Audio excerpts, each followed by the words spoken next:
Welcome to This Explainer. Today, we're diving into something super personal and honestly, famously tough, building a secret, consistent, private prayer habit.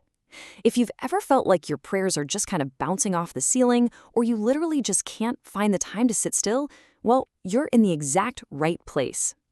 Oh, and to keep things fun today, we've brought along some absolutely adorable kawaii-style mini Bible characters to help us out along the way. The struggle with prayer. Enter the secret room. Start with tiny habits, simple words and focus, and transforming your heart. Section 1. The struggle with prayer.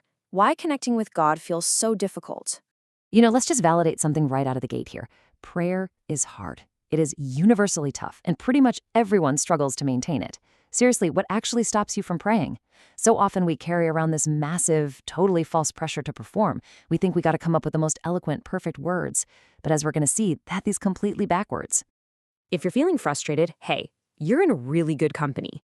Author Paul Miller, in his book, The Praying Life, actually outlines exactly why we find this so difficult.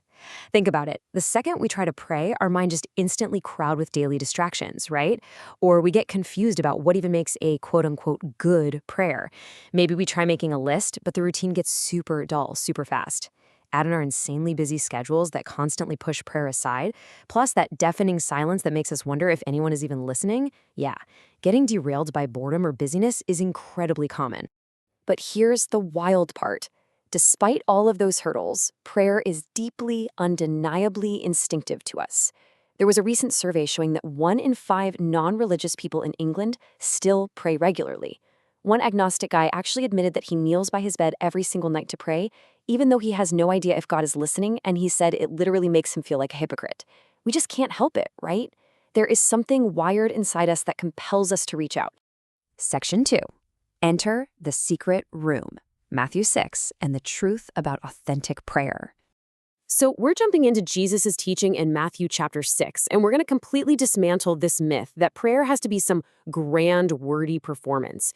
Jesus actually uses humor here to make his point. Imagine a grumpy little mini Pharisee blowing trumpets to announce he's praying, just to get attention. Jesus also warns against babbling on and on like pagans who thought they needed this massive word count just to be heard. Basically, if you're praying just to impress other people, Jesus says, well, you already have your reward, their temporary applause. But then there's the right way. Picture a cute mini disciple just peeking out of a closet.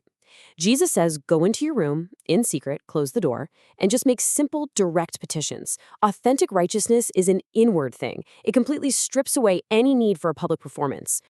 I absolutely love this quote from theologian Frederick Bruner. Prayer is not an intelligence briefing for God. It is intelligent conversation with him. I mean, how good is that?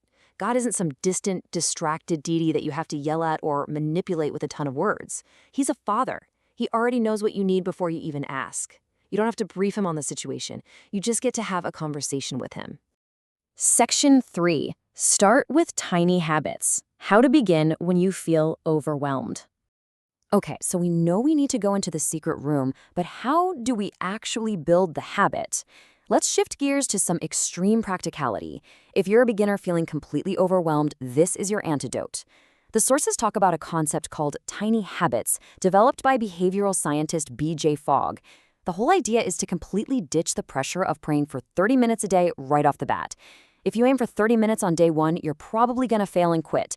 Instead, you start so ridiculously small that you literally cannot help but succeed. Here is the exact step-by-step guide to making this work. Step 1. Pick a daily trigger. Find something you already do every single day, no matter what. Brushing your teeth, making your morning coffee, sitting in your car before you turn the key. Step 2. Pray for just 10 seconds. Yep, that's it. Keep the bar absurdly low. And step 3, consistently build and grow from there once the habit is actually locked in. So think about it. What part of your daily routine could you easily attach a 10-second mini prayer to today? Section 4. Simple words and focus. What to actually say in the secret room. Now for the next big hurdle. You're in your secret room, you've got your 10 seconds. What on earth do you say? Especially when your brain just wants to pivot to your grocery list. Author Jared Wilson hits the nail on the head here. He says, look, prayer is spilling your guts. It doesn't have to be pretty, it doesn't have to be tidy, it doesn't have to be particularly eloquent. Let that just sink in and bring some relief. You do not need fancy religious language. If something is bothering you, just tell God about it.